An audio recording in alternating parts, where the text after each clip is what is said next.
مفتی طارق مسعود special. اللہ تعالیٰ نے قرآن مجید میں رمضان کے روزوں کے ساتھ دعا کا تذکرہ کیا۔ وَإِذَا سَأَلَكَ عِبَادِي عَنِّي فَإِنِّي قَرِيبٌ، فرمایا کہ اے نبی آپ ان سے یہ کہہ دیجئے کہ جب میرے بندے میرے بارے میں پوچھیں تو آپ ان کو بتا دیں کہ میں تمہارے قریب ہوں۔ اجیب دعوت الداعی اذا دعان، جب کوئی مجھے پکارتا ہے تو میں اس کی دعوت کا، اس کی دعا کا جواب دیتا ہوں۔ دعا اور رمضان یہ دونوں ساتھ ساتھ ہیں۔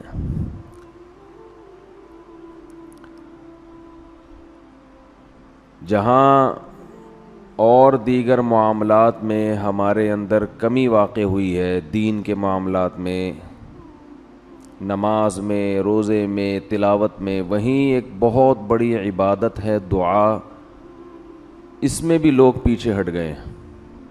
یہ پہلے میں تو اس موضوع پر بہت بیان کرتا تھا، بہت عرصے سے میں نے یہ موضوع چھوڑ دیا تھا، لیکن نئے نئے لوگ بھی آتے ہیں، پھر رمضان میں لوگ دعاؤں سے غافل بھی ہو جاتے ہیں، تو اس لیے میں نے سوچا کہ آج میں اس پرانے مردے کو دوبارہ اکھیڑوں گا، دوبارہ کھڑا کروں گا میں اس پرانے ٹاپک کو۔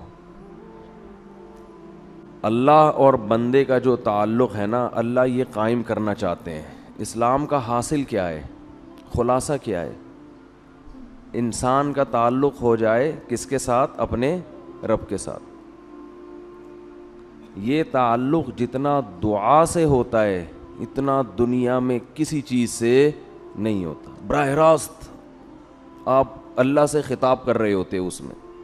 شیطان آپ کو کسی عبادت سے اتنا نہیں روکے گا جتنا آپ کو دعا مانگنے سے روکے گا۔ آپ حیران ہوں گے کہ میں کیسی باتیں کر رہا ہوں، شیطان تو دعا مانگنے سے بالکل نہیں روکتا۔ ہاتھ اٹھاؤ، دعا مانگو، یوں کرو، صلی اللہ تعالیٰ علی خیر خلقی برحمتک یا ارحم الراحمین، پتلی گلی سے نکل لو۔ صبح شام 25 دفعہ مانگ رہے ہیں، مسجدوں میں بھی مانگتے ہیں، امام 27ویں رات میں بھی ہوتا ہے، ہول سیل کے حساب سے دعائیں چل رہی ہیں۔ اور شیطان کی کوشش یہ ہوتی ہے کہ وہ آپ کو کوئی دوسرا آلٹرنیٹ دیتا ہے تاکہ آپ اصل کو چھوڑ کر اس متبادل میں مشغول ہو جائیں، کیونکہ اگر آپ کے پاس آلٹرنیٹ نہیں ہوگا تو پھر آپ اسی اصل پہ قائم رہو گے۔ حکومت جب کوئی سڑک بناتی ہے، بلکہ پہلے سے جو سڑک ہے اس میں ریپیئرنگ کا کام کرتی ہے، تو لوگوں کو متبادل راستہ دیتی ہے۔ لکھا ہوتا ہے نا کہ آگے کام ہو رہا ہے، ہم معذرت خواہ ہیں، متبادل راستہ۔ وہ کچے میں ہوتا ہے متبادل، وہاں آپ اتار کے تھوڑا سا آگے ٹرن ماریں گے تو دوبارہ ہائی وے پہ چڑھ جائیں گے آپ۔ یہ متبادل راستہ گورنمنٹ کیوں دیتی ہے؟ اس لیے کہ نہیں دیں گے نا تو ایسا نہیں ہوگا کہ لوگ وہاں کھڑے رہیں قیامت تک کہ آگے چونکہ سڑک پہ کام ہو رہا ہے، یا لوگ واپس چلے جائیں، ایسا بھی نہیں ہوگا۔ واپس جانا شروع کریں، اتنی لمبی ٹریفک کی لائن لگ جائے گی، پھر آپ 2 گھنٹے کا سفر کر چکے ہیں تو واپس کون مڑے گا بھائی؟ نتیجہ یہی ہوگا کہ اسی ریپیئرنگ والے راستے پر ہی لوگ گاڑیاں لے کے چڑھ جائیں گے۔ تو اس لیے جب بھی کسی ٹریک پر سے لوگوں کو اتارنا ہوتا ہے تو اس کا طریقہ یہ ہوتا ہے کہ دوسرا متبادل راستہ دیا جائے ان کو۔ یہاں تک بات سمجھ میں آ گئی ہے؟ یہی کام شیطان کر رہا ہے، کیونکہ شیطان بہت ہی ہوشیار ہے۔ شیطان جو ہے نا وہ بہت بڑی فلم ہے، وہ کیا کرتا ہے کہ بے دین کو تو ایسا کرتا ہے کہ جو جائز خواہشات ہیں ان سے ہٹا کے حرام خواہشات کی طرف لے کر جاتا ہے، حالانکہ وہ خواہشات کی نوعیت ایک ہی جیسی ہوتی ہے. آپ کو بھوک لگ رہی ہے، بھائی چوری کر کے بھی روٹی کھا سکتے ہو اور جیب میں پیسے ہیں اس طرح بھی کھا سکتے ہو. چوری کرو گے ایک دفعہ آسانی ہوگی، لیکن ہمیشہ پھر چوری کرنی پڑے گی، ہر دفعہ کی ٹینشن. اور اگر پیسے کما لو گے تو ایک دفعہ کی ٹینشن ہے، لیکن ہمیشہ پھر عزت کے ساتھ خرید کے ساری زندگی کھاتے رہو گے. اب بھوک تو پوری کرنی ہے نا، تو شیطان کیا کرتا ہے، چور کو حلال راستہ سے ہٹا کے حرام بتاتا ہے، جس میں ٹینشن بھی زیادہ، ڈپریشن بھی، ضمیر بھی ملامت کرے گا، عزت کا جنازہ بھی نکلے گا.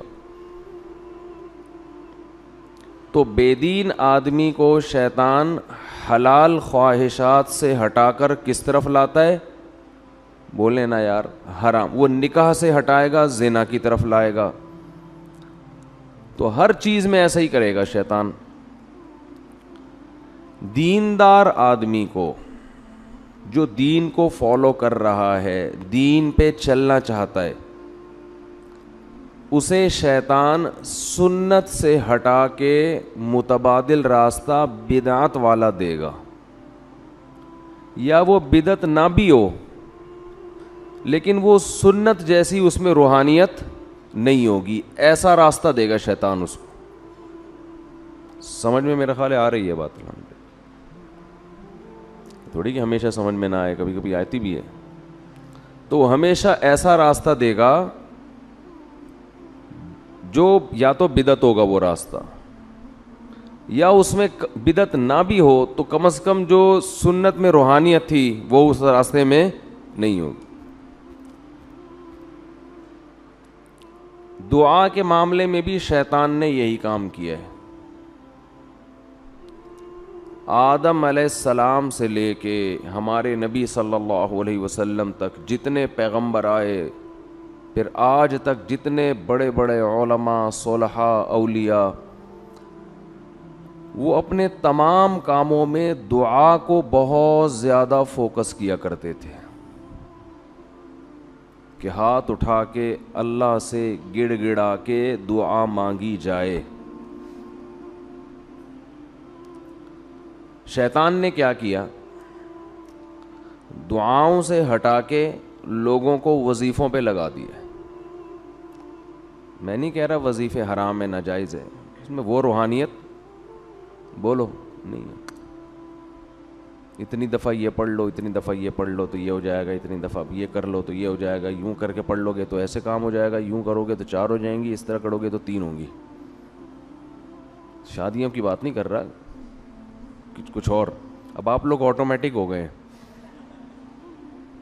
اب شادی کا لفظ زبان سے نکالنے کی ضرورت ہے ہی نہیں. اب یہ مثال ہو گئی ہے، کسی نے کسی بھوکے سے پوچھا 2 اور 2 کتنے ہوتے ہیں، کہتا ہے 4 روٹیاں ہوتی ہیں.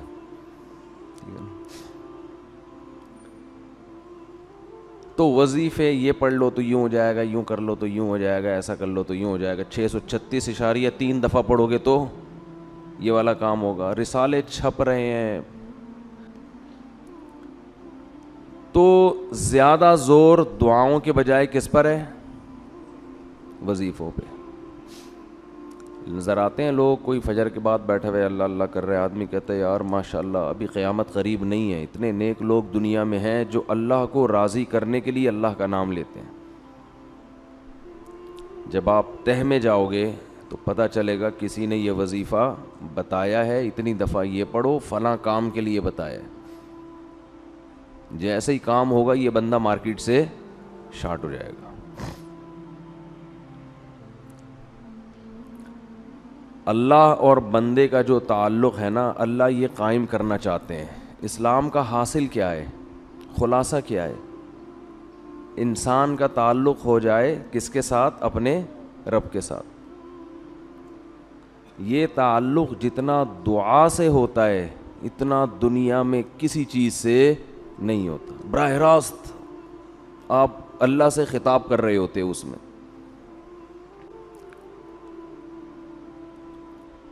تو شیطان نے کیا کیا, دعاؤں سے ہٹا کے کس میں لگا دیا, وظیفوں میں. وہ بھی دعا ہی ہوتی ہے وظیفہ بھی, لیکن اس میں جذبہ دعا والا نہیں ہوتا, وہ پڑھا جاتا ہے, مانگا نہیں جاتا. کہتے ہیں کتنا وظیفہ پڑھ لیا, دعا میں یہ نہیں کہتے کتنی پڑھ لی, کتنی مانگ لی. یہ بہت بڑا فرق ہے. اور کمال کی بات ہے, قرآن و سنت میں جو پیغمبروں کی دعائیں ہیں ان کو بھی ہم نے وظیفے بنا کے پڑھنا شروع کر دیا ہے, وہ بھی مانگی نہیں جا رہی. یونس علیہ السلام اللہ کی اجازت کے بغیر اپنی قوم کو چھوڑ کے نکل گئے. اللہ کی طرف سے آپ کو تنبیہ ہوئی, سمندر میں ڈالے گئے, مچھلی نے آپ کو نگل لیا. تو اب وہاں یونس علیہ السلام نے مچھلی کے پیٹ میں بیٹھ کر لا الہ الا انت سبحانک انی کنت من الظالمین, یہ دعا مانگی تھی جس کے یہ الفاظ تھے. یہ دعا تھی, اے اللہ تیرے سوا کوئی عبادت کے لائق نہیں ہے, سبحانکا تو ہر عیب سے پاک ہے. کیا مطلب, میرے ساتھ جو یہ کچھ ہو رہا ہے یہ تیرا قصور نہیں ہے, کیونکہ تو ہر عیب سے پاک, یہ تو نے غلط نہیں کیا. انی کنت من الظالمین, میں ہی کیا ہوں, میں ہی غلط ہوں, مجھ سے ہی غلطی ہوئی ہے. تو یہ الفاظ میں کیا کہنا چاہ رہے ہیں کہ میری غلطی کو معاف کر دے, یعنی بزبان حال یہ میسج تھا نا, یہ چھپی ہوئی دعا ہے اس کے اندر کہ اے اللہ تو ہر عیب سے پاک ہے, تو نے ظلم نہیں کیا, غلطی کس کی ہے, میری ہے, میں اپنی غلطی کا اعتراف کرتا ہوں. کیا مطلب, مجھے اس مصیبت سے نکال دے. فاستجبنا له فاستجاب له فنجیناہ من الغم, ہم نے دعا کو قبول کیا اور ان کو اس غم سے نکالا ہے ہم نے. ہونا یہ چاہیے کہ ہمیں جب کوئی غم ہو تو ہم بھی یہ دعا مانگیں جو یونس علیہ السلام نے مانگی تھی, اے اللہ یہ جو مجھ پر مصیبت آئی ہے تیرا قصور نہیں ہے, میں خطاوار ہوں. یہی دعا پڑھنی چاہیے نا, مانگنی چاہیے. اب دیکھو میرے منہ سے بھی پڑھ نہیں نکل رہا ہے, لیکن ہم یہ دعا جو ہے نا لا الہ الا انت والی, یہ دعا مانگتے نہیں ہیں بلکہ پڑھتے ہیں. 101 دفعہ, 1,00,000 دفعہ, 345 دفعہ. سمجھ میں آ رہی ہے بات, یہ مانگی نہیں جاتی بلکہ کیا کی جاتی ہے, پڑھی جاتی. جب پڑھی جاتی ہے تو مخصوص دانوں پہ ایک خاص مقدار کو مکمل کرنا ہوتا ہے. اس میں یہ جذبہ ہی نہیں ہوتا کہ مجھ سے کوئی غلطی ہوئی ہے, تجھ سے نہیں ہوئی ہے, مجھ سے ہوئی ہے, میں اس غلطی کی تلافی کرتا ہوں, آئندہ نہیں کروں گا. ایسا کسی کی کھوپڑی میں تصور بھی, بول دے کیوں نہیں بھائی, نہیں ہوتا. تو قرآن اس سے آپ کو اس دعا کے ذریعے جو بتانا چاہ رہا ہے, جو ذہن بنانا چاہ رہا ہے, جو سوچ آپ کے ذہن میں اتارنا چاہ رہا ہے, وہ سوچ بنتی نہیں ہے. سمجھتے ہو کہ نہیں سمجھتے؟ ہاں جلیبیاں مل جائیں گی اس کے بعد آپ کو, کیونکہ ہم بچپن میں یہ وظیفہ پڑھنے مسجد میں جایا کرتے تھے. ورد ہوتا تھا آیت کریمہ کا 5 لاکھ بار اور پتہ نہیں 2 لاکھ بار. تو وہ دانے لا کے بوریوں کے بوری مسجد میں بچھائی جاتی تھیں, تو اعلان ہوتا تھا تو سارے محلے کے بچے مسجد میں ہم سمیت پہنچ جایا کرتے تھے. اس کے بعد جو گرم گرم جلیبیاں ملتی تھیں ان کی لذت اب تک زبان پہ محسوس ہوتی ہے. وہ جلیبیوں کا مزہ اب کہیں بھی نہیں آیا. ایسی گرم پتہ نہیں کہاں سے بنوا کے لا, مزہ بہت آتا تھا. جلیبی اگر گرم گرم ہو نا تو اس کا اپنا ہی مزہ ہے. کھا لیا کریں کبھی اپنے خرچے پہ.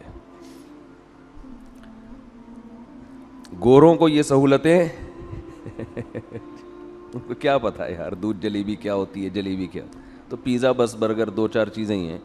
کھانے کے جو چٹخارے ہندوستانیوں نے لیے ہیں نا, ہندوستانی اور پاکستانی, یہ چٹخارے آپ کو دنیا میں کہیں نظر نہیں آئیں گے. اور اب گورے بھی انہی کھانوں کے عادی ہو رہے ہیں.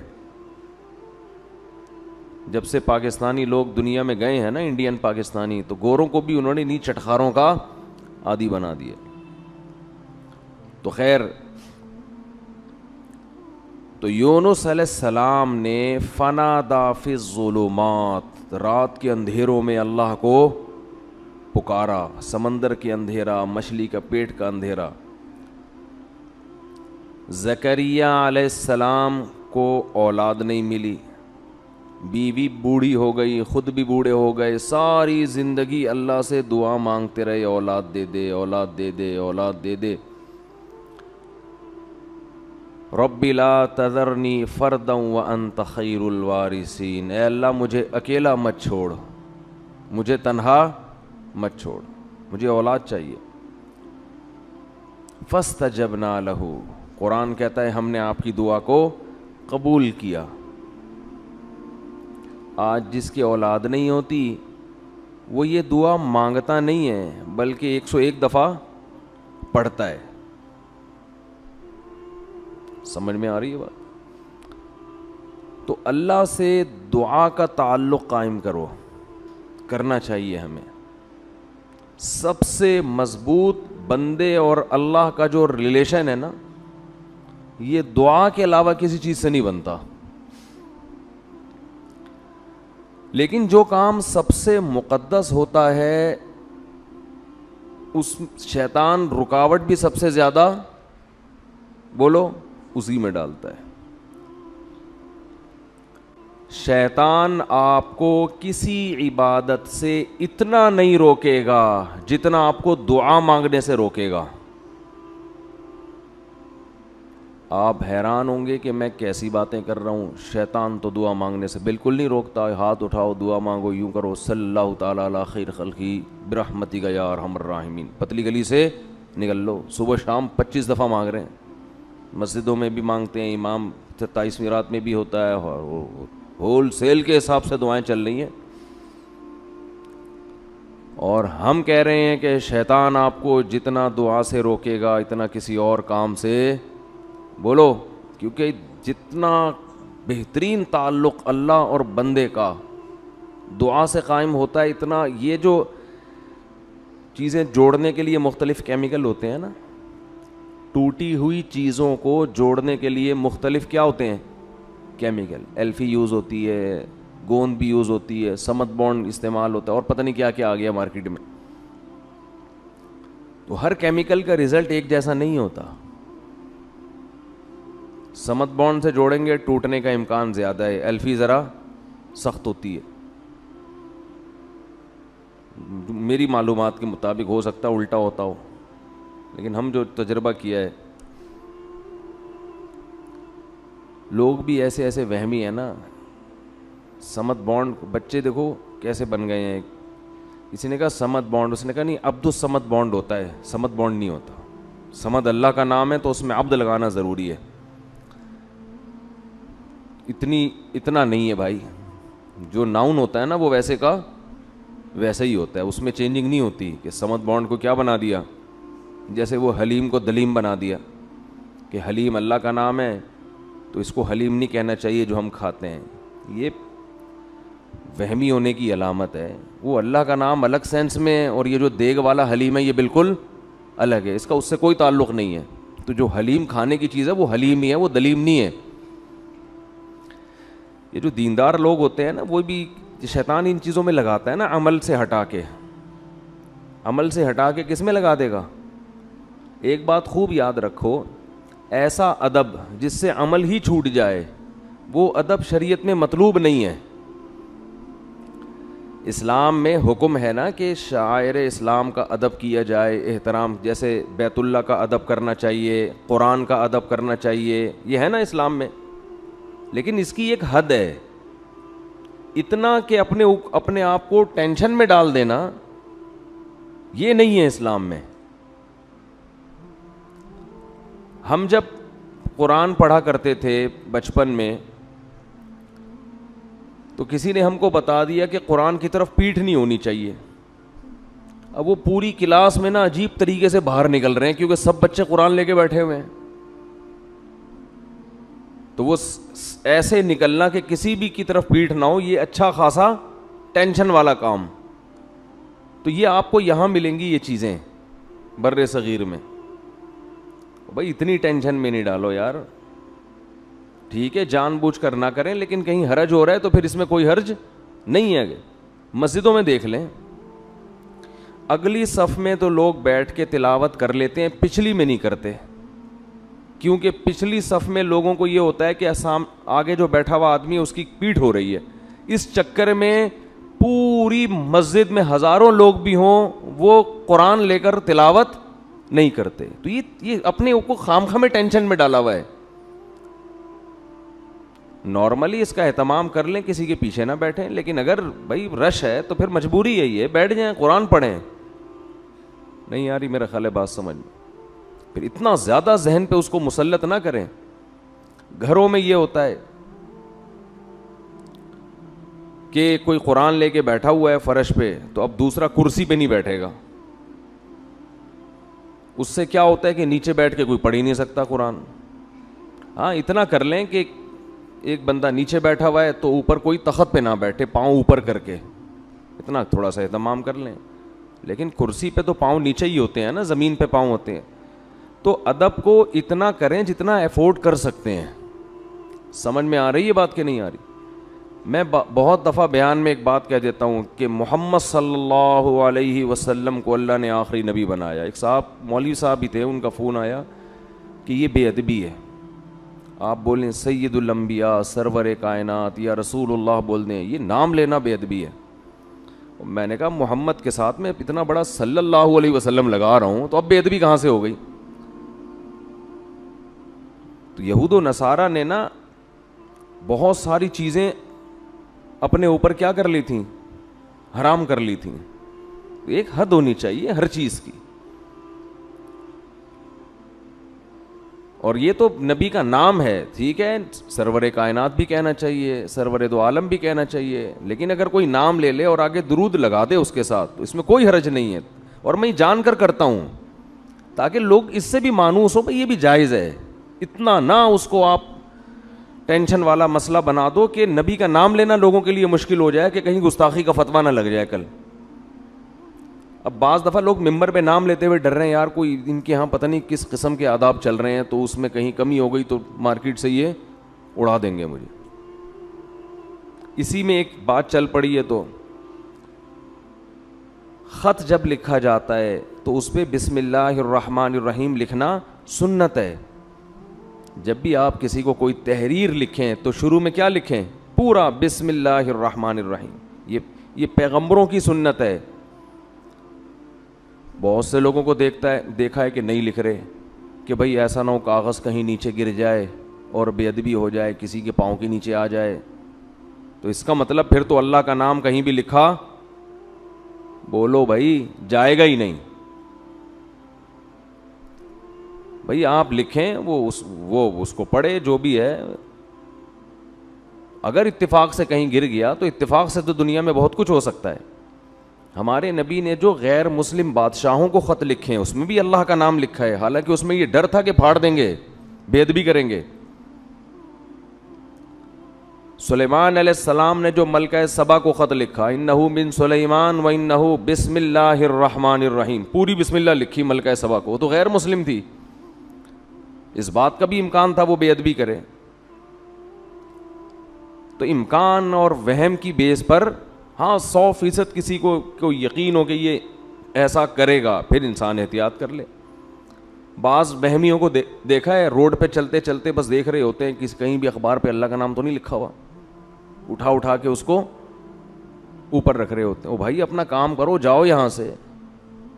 واضح طور پر خود سے نظر آ جائے کہیں ایک کاغذ پڑا ہوا ہے جس پہ اللہ کا نام لکھا ہوا ہے, واضح خود سے, پھر آپ اٹھا کے اس کو رکھ دیں. نہیں تو اپنا کام کرو بھائی, ایسے تو پتہ نہیں کیا کیا پڑا ہوا ہے زمین پہ.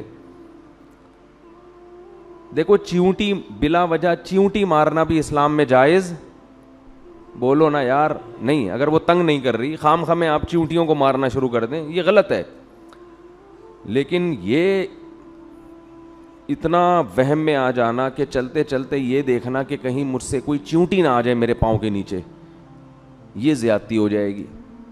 یہ کیا ہو جائے گی بھائی؟ جاؤ, جو چیونٹی آ گئی, مکوڑے آ گئے, خود سے آ رہے ہیں, آنے دو. ٹھیک ہے نا.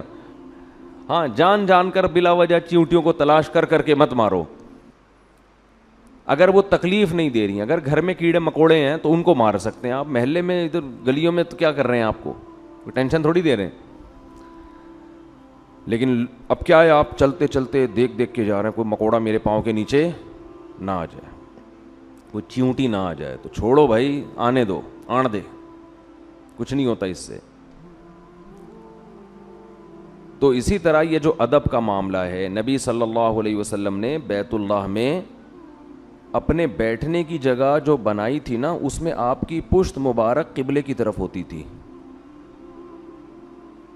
اس کی وجہ بھی علماء یہی بیان کرتے ہیں کہ بیت اللہ کی طرف اگر پشت کو ناجائز کر دیا جاتا, لاکھوں لوگ ہوتے ہیں, کوئی ادھر آ رہا ہے, کوئی ادھر آ رہا ہے, وہ تو سارا دن ایک ادب میں ہی, ٹینشن میں ہی گزر جاتا ان کا. اس لیے کہا کہ کر لو, کوئی مسئلہ نہیں ہے. ہاں, ٹانگیں اس کی طرف بالکل یوں کر کے نہ بیٹھ جائے, اس کی کوئی ضرورت, بولو نا بھائی, اس کی ضرورت نہیں ہے کہ پاؤں اس کی طرف قبلے کی طرف کر کے بیٹھیں. پشت سے بچانا بڑا مشکل ہے, اور میں نے دیکھا ہے وہاں لوگوں کو, وہ ایسے بیت اللہ سے جب جا رہے ہوتے ہیں ایسے ریورس گیئر. او بھائی, ریورس گیئر میں تو کب تک چلے گا یار, اچھا خاصا, اور تم اکیلے ہو, سارے اگر ریورس چلنا شروع ہو جائیں, ٹینشن, حکومت کے لیے مصیبت ہو جائے گی. تو اتنا مسلط کر لیا ہے ان چیزوں کو, عمل میں زیرو. عمل میں کیا ہے؟ زیرو. یہ ایسا ہی ہے جیسے ابا کے احترام میں سارا دن ہاتھ باندھ کے بیٹھا رہتا ہے, ابا کی طرف پشت نہ ہو جائے, اور آواز بھی آہستہ کہ ابا کی بے ادبی نہ ہو جائے, لیکن ابا جو کام کہتے ہیں وہ کرنے کے لیے تیار نہیں ہے, ایکسکیوز می اور تھینک یو میں ہی لگا رہتا ہے. تو ابا کہیں گے تو لکھنؤ سے آیا, دفع ہو جائے یہاں سے, جو تجھے کام کہا ہے وہ کر, تو آداب واداب تو ایسے لگاتا ہے صبح شام. تو میں یہ عرض کر رہا تھا, شیطان کیا کرتا ہے, دعاؤں سے ہٹا کے کہاں لگا دیا, وظیفہ, یہ پڑھ لو اتنی دفعہ, یہ پڑھ لو, یہ پڑھ لو. ہاں, تو میں یہ عرض کر رہا تھا کہ جتنا دعا سے اللہ کا قرب ملتا ہے, تعلق بنتا ہے, اتنا کسی اور عبادت سے نہیں بنتا. تو شیطان سب سے زیادہ رکاوٹ جو ڈالتا ہے نا, وہ دعا میں ڈالتا ہے. دعا نہیں مانگنے دو اس کو. تو میں یہ کہہ رہا تھا, آپ کہیں گے کہ اتنے تو مانگی جاتی ہیں دعائیں صبح و شام. اصل میں یہی مسئلہ ہے, مانگی نہیں جا رہی, پڑھی جا رہی ہیں. مانگی, بولو, نہیں جا رہی, پڑھی جا رہی ہیں. مانگنے کا اسٹائل وہ ہوتا ہے جو بھیکاری آپ سے جب بھیک مانگتا ہے. دیکھو نا مسجدوں میں کیسے کھڑے ہو کے مانگ رہے ہوتے ہیں, کیسی پہلے تمہید باندھتا ہے. وہ تمام حضرات سے گزارش ہے 2 منٹ کے لیے میری بات سن لیں. سب کو اپنی طرف متوجہ کرے گا, پھر رونا شروع کر دے گا. حالانکہ زیادہ تر فراڈ ہی ہوتا ہے اس میں. تو فراڈ اتنا اچھا ہے, تو سچی مچی کا جب بھیکاری ہوگا وہ کیسا ہوگا, آپ خود اندازہ لگاؤ. جب فراڈی اس اسٹائل سے مانگتے ہیں کہ آدمی کو لگتا ہے یہ بالکل حقیقت میں مستحق ہے, تو جو واقعی مستحق ہے اس کا اسٹائل کیسا ہوگا. یہ جو اکثر بھکاری ہوتے ہیں نا, میں نہیں کہہ رہا 100%, اکثر ان میں فراڈی ہوتے ہیں. اکثر کیا ہوتے ہیں, اور رمضان میں تو پورا ایک ٹولے آتے ہیں ان کے, ٹھیکے دیے جاتے ہیں تو اس محلے سے, اور ان کے علاقے بکتے ہیں, چوک بکتے ہیں. یہ جو کیا کہتے ہیں اس کو یار, راؤنڈ اباؤٹ جو ہوتے ہیں نا, اکثر چورنگیاں, یہ بکتی ہیں بھکاریوں کی. لیکن آپ مانگنے کا اسٹائل دیکھو بھکاری کا, وہ یہ نہیں کہے گا آپ کے منہ پہ آ کے لا الہ الا انت سبحانک انی کنت من الظالمین, چھو, یہ نہیں کرے گا. وہ اس کی روح کو سمجھتا ہے, لا الہ الا انت سبحانک. وہ ایسا آپ کو روئے گا. وہ تو ہم اتنے بھکاری فراڈی دیکھ دیکھ کے اب اثر ہم پہ ختم ہو گیا ہے نا. ٹھیک ہے نا, لیکن وہ مانگنے میں کمی نہیں کرتا. وہ ایسے اسٹائل سے مانگے گا کہ آپ کا دل چاہے گا کچھ نہ کچھ تو دو اس کو. ہمارے ایک دوست نے اپنا واقعہ سنایا. وہ بھکاریوں کو دیتے نہیں تھے. کہہ رہے میں گاڑی میں جا رہا ہوں, کہیں سگنل پہ گاڑی رکی ہے تو ایک بھکاری آ گیا میرے پیچھے, یار دے دو بھائی, کچھ تو دے دو یار, اللہ کا واسطہ. میں نے کہہ رہا اس کو ہٹایا, وہ اتنا چپک گیا کہ میں نے 50 روپے نکالے, یہ یار جان چھوڑ میری. لیکن وہ کہتے ہیں مجھے اس سے ایک عبرت ہوئی. وہ کہتے ہیں مجھ سے ایک گناہ ہو گیا تھا, تو اسی دن میں نے اس گناہ سے توبہ کی, اور توبہ میں اللہ کو یہ کہا کہ اللہ میں معافی کا مستحق نہیں ہوں, کیونکہ میں پہلے بھی توبہ کر چکا ہوں, بار بار توڑ رہا ہوں, مستحق نہیں ہوں. لیکن کہہ رہے میں نے اتنی دیر دعا مانگی, میں نے کہا اے اللہ وہ بھکاری مستحق نہیں تھا, جان چھڑانے کے لیے میں نے اس کو 50 روپے پکڑا دیے, تو مجھ سے زیادہ سخی ہے. تو بھی کہ یہ کب سے مانگ رہا ہے, کب سے پیچھے پڑا ہوا ہے, چل معاف کیا جا. تو کہہ رہے میں نے اتنی دعائیں مانگی, ہدایت کی بھی اور رزق میں برکت کی بھی, اور واسطے سارے اسی بھکاری کے اللہ کو دے رہا تھا کہ اللہ وہ فراڈی تھا, دے دیا, میں بھی فراڈی ہوں. ٹھیک ہے نا, نہ مجھے مانگنا آتا ہے, نہ میرے پاس کوئی عمل ہے, 2 نمبر آدمی ہوں, بس دے دے, مستحق نہیں ہوں پھر بھی دے دے. تو دعا, یہ دعا تھی. اٹ از کالڈ کیا ہے, اٹ از کالڈ دعا. یہ جو اس پہلی دفعہ میرا خیال ہے اس بندے نے دعا مانگی ہوگی. تو یہ تو نمازوں کے بعد سب مانگ رہے ہیں. امام نے, آج کل دعاؤں کی سیٹنگ کیا چل رہی ہے, امام صاحب نے جب تکبیر کی نا امام صاحب نے, تو آٹومیٹک سسٹم نمازیوں کا شروع ہو گیا. نمازی سارے خود بخود روبوٹ کی طرح ہاتھ جا رہے ہیں, پھر کھڑے ہو جاتے ہیں. اس کے بعد سلام پھیر کے یاد آتا ہے اچانک یہ ہوا کیا ہے, درمیان میں گم.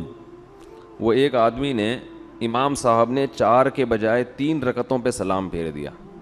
پوری مسجد میں کسی نے بھی سبحان اللہ نہیں کہا. پیچھے 8ویں صف میں ایک آدمی نے کہا سبحان اللہ. امام نے کہا یار ان پورے نمازیوں میں سے تو کسی کو پتہ نہیں چلا, تجھے کیسے پتہ چل گیا کہ میں نے 3 پڑھی ہیں؟ وہ کہتے ہیں میری 4 دکانیں ہیں, 4 رکعتوں میں 4 کا حساب ہوتا ہے. آج 3 کے بعد ہی سلام کی آواز آ گئی, تو مجھے لگا کہ 1 رکعت امام صاحب پی گئے. امام صاحب 1 رکعت پی گئے ہیں. تو سارے سو رہے ہوتے ہیں. تراویح میں تو زیادہ ہوتا ہے یہ سلسلہ. پھر وہ ایک فارمیلٹی ہے دعا کی, اس پر ہاتھ اٹھا لیتے ہیں, یا اللہ فلاں کی بخشش کر دے, یہ کر دے, وہ کر دے. پورا ایک ترتیب سے مانگے. میں منع نہیں کر رہا اس سے, اس دعا میں جان نہیں ہے. امام کو بھی پتہ ہے میں نہیں مانگوں گا مجھے امامت سے نکالیں گے. مؤذن جو پیچھے جو نمازی ہوتے ہیں وہ سمجھتے ہیں کہ یہ نماز کا حصہ ہے, تو جب جو ہے تو چلو یوں کر لو, تو پھر یوں کر لو. ایسے چل رہا ہوتا ہے. جیسے وہ تعزیت کے لیے KPK میں دعا ہوتی ہے نا, پبلک آتی ہے, دعائے خیر, ہاتھ اٹھایا, یا اللہ رکھے, چلو بھائی. پھر دوسرا آیا دعائے خیر اللہ, کچھ بھی وہ ان کی پشتوں میں کچھ الفاظ چل رہے ہوتے ہیں, اس طرح ماشے انڈی والا انخا دے دغت مغت ہو دگڑے, چلو جی ختم ہو گیا. پھر دوسرا, تو ان کو مردے کے, اکثر لوگوں کو مردے کے بخشوانے سے کوئی تعلق نہیں ہوتا. ان کو تو ایک لواحقین کو دکھانا ہے کہ ہم بھی کیا کر رہے ہیں, تمہاری میت کے, تمہارے غم میں تمہارے ساتھ برابر کے شریک ہیں. تو وہ دعا تھوڑی ہے. دعا تو وہ ہوتی ہے جو آپ بیٹھ کے پھر مانگیں, اللہ میرے باپ کا انتقال ہو گیا, میری ماں کا انتقال ہو گیا, اے اللہ اسے قبر کے عذاب سے بچا, اس کے گناہوں کو معاف کر, جو ابراہیم علیہ السلام مانگتے تھے. تو شیطان یہاں سب سے زیادہ رکاوٹ ڈالتا ہے. ایک رکاوٹ تو ایسے کہ وہ وظیفے لے آیا, آپ کو دعا سے ہٹا کے کہاں لے گیا, وظیفوں کی طرف. اب آپ سارا اس کو فوکس کر رہے ہیں. دوسرا کام شیطان یہ کرتا ہے کہ وہ دل جمعی سے دعا نہیں مانگنے دیتا. حدیث میں آتا ہے کہ اللہ تعالیٰ ظاہر قلب سے دعا قبول نہیں کرتے. ظاہر قلب کا مطلب اوپر سے, آپ کا دل خود ہی حاضر نہیں ہے تو یہ دعائیں قبول نہیں ہوتی. دل ہی حاضر نہیں ہے آپ کا. اللہ کہتے ہیں جب اس کو خود دلچسپی نہیں ہے بھائی, یہ خود اپنے عمل کو اہمیت نہیں دے رہا, تو میں کیسے اہمیت دوں؟ یہ ایسے جیسے آپ کسی سیٹ سے 1 کروڑ روپے قرضہ مانگنے گئے. اب 1 کروڑ روپے جب آپ قرضہ مانگو یا بھیک مانگو تو ایسے نہیں ہوگا کہ آپ کھڑے کھڑے جا کے اس کو پکڑ کے بولے یار ادھر 1 کروڑ روپے ہیں تو دے دو, نہیں ہے چلو رہنے دو. ایسا نہیں ہوگا. وہ کہے گا یہ اس کی نظر میں اس کی ویلیو نہیں ہے تو میں اتنی بڑی رقم اس کو کیوں دے دوں بھائی. تو اس کے لیے آپ کیسی تمہید باندھو گے, سر میں آپ سے ملنا چاہتا ہوں, کام ہے, 6 آدمیوں کو اور بھی لے جاؤ گے سفارشی بنا کے, بہت پھر رو گے, 2 آنسو بہاؤ گے, ضرورت ہے, یہ ہے وہ ہے. تو جب اللہ سے ایسے دعا مانگی جاتی ہے نا کہ دماغ کہیں اور ہو اور ایک فارمیلٹی کے طور پر دعا کے کلمات زبان سے نکل رہے ہوں, تو اللہ کہتے ہیں اس کے دل میں اپنی دعا کی خود ہی ویلیو نہیں ہے, اس کو خود ہی نہیں پتا کس سے بات کر رہا ہوں, کیا مانگ رہا ہوں, تو پھر اللہ بھی قبول نہیں کرتے. اللہ مستغنی ہے. تو شیطان دوسرا وار یہ کرتا ہے کہ دعا میں آپ کو دل لگانے نہیں دیتا. اچھا, اس کا علاج بھی میں شیطان کا وار اور ساتھ ساتھ اس کا علاج بھی بتاتا رہوں تو پھر ذرا اچھی بات ہو جائے گی نا. پہلا کام شیطان نے کیا تھا, وظیفوں پہ لگا دیا. تو اس کا حل یہ کہ وظیفوں کو اتنا فوکس نہ کرو. کس کو فوکس کرو؟ دعا کو زیادہ فوکس. میرے پاس تو لوگ صبح شام آتے رہتے ہیں, میرا یہ مسئلہ اٹکا ہوا ہے, کچھ پڑھنے کو بتا دیں. میں کہتا ہوں یہ پڑھا کرو, اے اللہ یہ اٹکے ہوئے مسئلے کو دور کر دے, یہ پڑھا کرو. یعنی یہ کیا ہوئی؟ میں نے کہا یہ پڑھو گے اللہ کی سمجھ میں آئے گا. ان کا خیال ہے کہ اس طرح سادہ طریقے سے اللہ کی سمجھ میں بات آئے گی نہیں شاید. یہ لوگ یہ سمجھتے ہیں. شادی کے وظیفے بہت مانگتے ہیں, حضرت شادی نہیں ہو رہی, کوئی وظیفہ بتا دے. میں کہتا ہوں اللہ سے دعا مانگو, اللہ کرا دے. سب کی ہو رہی ہے, لوگوں کی 2 2 3 3 4 4 ہو رہی ہیں, میری ایک بھی نہیں ہو رہی. کچھ اللہ کو واسطہ دو. نہیں جی, وظیفہ ہو. کاروبار میں برکت نہیں ہے, کوئی وظیفہ بتا دیں. بھائی اللہ سے دعا مانگو, اے اللہ میرے رزق میں برکت دے دی. اللہ کو سمجھ میں آئے گا کیا کہہ رہے ہو. لوگ سمجھتے ہیں اس طرح سے معاذ اللہ کی سمجھ میں بات آئے گی نہیں. وہ ٹیکنیکل طریقے سے ہوگا نا یہ والا اتنی دفعہ, تو پھر سمجھ میں آئے گی. تو شیطان کا جو پہلا وار ہے اس کا حل کیا ہے؟ دعاؤں کو فوکس کریں. جب کوئی حاجت ہوئی, پریشانی, 2 رکعت پڑھ کے اللہ کے سامنے گڑ گڑائیں. دوسرا کام شیطان کیا کرتا ہے, دل نہیں لگانے دیتا دعا میں. اس کا حل یہ ہے کہ جتنی استطاعت ہے نا اتنے اپنے خیالات کو دعا کی طرف لے کر جائیں.